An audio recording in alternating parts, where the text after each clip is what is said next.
기자님, 이렇게 제대로 잡지도 못하고 눈앞에서 놓치고 그 외에 뭐 죽었니 살았니 가지고 막 논쟁하고 그런데 이후에 피해자들을 구제하기 위한 노력들이 좀 어느 정도 진행이 되었는지 궁금합니다.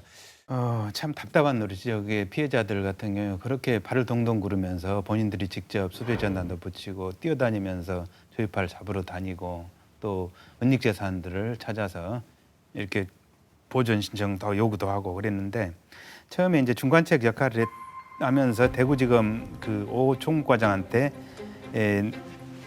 15억 원의 뇌물을 제공했던 그런 대구의 고철업자가 대구지법 서부지원에 710억 원을 이제 공탁을 했어요. 그런데 2017년 12월에 법원에서는 710억 원 중에서 320억 원에 대해서 일부 채권자들의 평등하게 배당한 내용의 이제 배당표를 작성했는데 피해자들 가운데 일부가 배분을 다시 하라고 소송을 제기한 이제 이런 또 안타까운 일이 있었어요. 그래서 아직까지 이 사건만 해도 소송이 끝나지 않아서 공탁금 그대로 남아 있는 그런 상황입니다. 2021년에는 그 조이팔 측근 강태용 법원에서 추징 명령 내려진 금액이 229억 원이거든요. 네. 근데 실제로 찾아내서 추징한 것은 32억 원에 불과합니다. 실제 피해액이 4조에서 8조에 이르는데 32억 원 과연 어떻게 피해자들에게 나눠줄 수 있을까요? 네. 아주 소액밖에 되지 않지 않겠습니까? 이게 조이팔 씨도 한국에 이거 남아 있는 집이나 한국에 가족들이 있지 않습니까? 이분들이 그 호의호식하면서 잘 살고 계신 걸로 알고 있거든요. 이분들한테 추정할 수 있는 방법은 없습니까? 방법은 있죠. 만약에 그것이 범죄 수익이라는 것이 확인만 된다면 다 추징 몰수할 수가 있습니다. 그런데 이것이 조이팔 사기로부터 나온 돈이라는 그 입증 자체를 못 하고 있어서 눈에 보이는데도 환수하지 못하는 것들이 많거든요. 그런 어떤 법적 한계를 뛰어넘기 위해서 뭔가 좀 특단의 조치, 특별법 같은 어떤 제도 조치가 필요한 거죠. 자, 올해였습니다. 그 피해자 90여 명이 국가를 상대로 손해배상 소송을 2020년에 제기했는데 2심에서도 패소하게 됩니다. 앞서 그 조이팔이 밀항할 때 해경이 정보를 받았지만 아무런 조치를 취하지 않아서 피해액을 환수할 기회를 잃어버렸다. 그래서 국가에 손해배상을 청구한 것이었는데요. 정말 이 판결처럼 아직 뭐 확정 판결이 난 것은 아닙니다만 국가의 책임이 없다고 볼 수 있을까요, 교수님? 국가의 책임이 있죠. 당연히. 피해자들 입장에서는 죄송한 말씀이지만 대한민국은 공범일 겁니다. 대한민국이 경찰, 검찰, 또는 금감원, 정치권, 유력 인사들 이들이 조이팔을 도와주거나 방조하지 않았다면 조이팔이 과연 2008년에 이르기까지 4년 동안 수조 원 사기를 계속 범행을 저지를 수 있었을 것이며 또 하나는 과연 중국으로 그렇게 밀항할 수 있었을 것이며 거액을 은닉할 수 있었을 것이냐 도저히 불가능하다. 그러므로 대한민국 책임이 있죠. 문제는 법원에서 국가대상 손해배상 청구 소송의 판결을 내릴 때는 역시 증거를 요구를 합니다. 지금 특히나 피해자들이 그 어려운 입증, 너무 광범위하니까 국가의 잘못이 그 가장 직접적이라고 생각되는 밀항 당시의 해경의 늑장, 3번에 걸친 밀항 시도를 전혀 막아내지 못하고 좌표까지 찍어주고 거의 도와주다시피 한 것을 들어서 국가의 책임을 물었거든요. 그런데 법원에서는 5억 원이라는 해경 상대 뇌물 로비가 있었다는 범죄자 측의 진술이 있었지만 해경 측에서는 누구도 받은 사람이 없다라고 하고 또 그 범죄자들도 나중에는 자기들이 빚 갚는 데 썼다라고 진술을 바꾸면서 입증이 안 됐거든요. 그러다 보니까 법원에서는 국가가 피해자들에게 배상해야 할 책임을 증거로서 입증하지 못했다라고 판결을 내린 것입니다.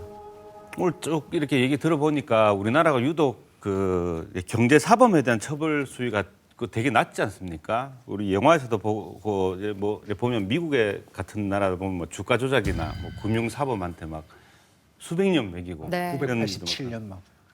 우리나라가 처벌 수위가 낮으니까 이거 처벌받고 다시 범죄 저지르면 되지.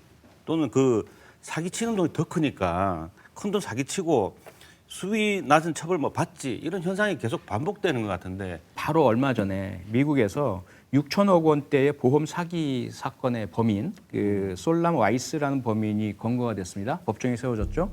형량이 얼마냐? 징역 845년 형입니다.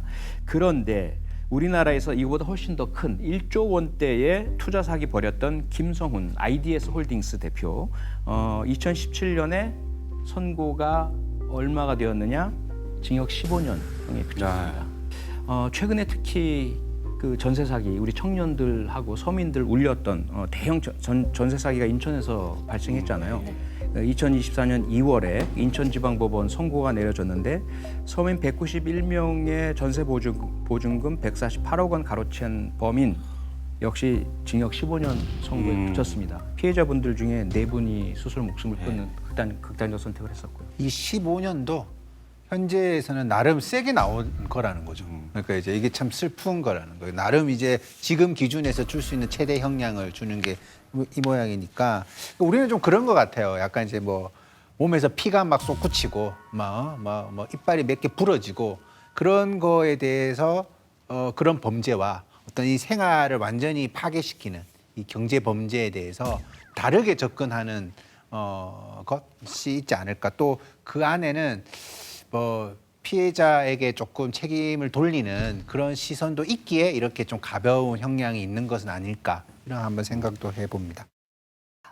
오늘 조이팔 사건, 그 사건이 시작된 게 2004년 우리 지역에서였습니다.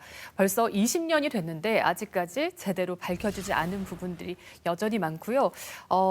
정말 사람의 관계와 그리고 또 한 사람의 생 이런 걸 송두리째 흔들어 놓았다라는 생각이 듭니다. 오늘 함께 하시면서 좀 어떠셨는지? 우리가 지금까지는 어떻게 그런 사기를 당했지? 이런 질문으로 접근을 하다 보니까 뭐 440만 원을 내면 3만 5천씩 들어오고 꼬박꼬박 들어오다 보니까 이런 이야기만 하는 것 같아요. 근데 사실상 이 사건의 본질적인 질문은 어떻게 그런 사기가 가능했지? 어떻게 그런 밀항이 가능했지? 어떻게 그 이후에도 이런 것들이 가능했지? 이런 질문을 던지면 정말 사회 전체적인 어떤 부실이라는 것이 그대로 드러난다라는 것을 우리가 좀 알 수 있지 않을까라는 생각도 들고 저 개인적으로도 이 이슈에 대해서 막 쭉 따라가질 못하니까 조이팔 밀항했단다. 조이팔 죽었단다. 이렇게 이슈에서만 접근을 했던 것 같아요. 그 사이사이를 많이 놓치고 있지 않았을까. 네, 사기는 저는 간접 살인이라고 생각을 합니다. 실제로 사람을 죽이지 않더라도 그 사람의 거의 전부일 수 있는 경제를 파괴시켜 버리는 거잖아요. 조이팔의 범행 여전히 그 피해자들은 현재 진행형이지만 유사한 형태의 보이스피싱, 전세 사기, 각종 형태의 사기들은 계속해서 발생을 하고 있고요. 이런 우리의 어떤 사회 전반적인 그 미온적 시선을 바꾸지 않는 한, 또 법원과 경찰, 검찰, 또 정치권의 그런 인식이 바뀌지 않는 한 피해자들의 그 실질적인 죽음과 또 경제적 삶의 죽음 이건 계속 이어질 것이다. 그래서 오늘 이 자리 대단히 의미 있다고 생각을 하고요. 앞으로 우리 이 경제 범죄를 바라보는 사기를 바라보는 시선이 확 바뀌었으면 좋겠습니다.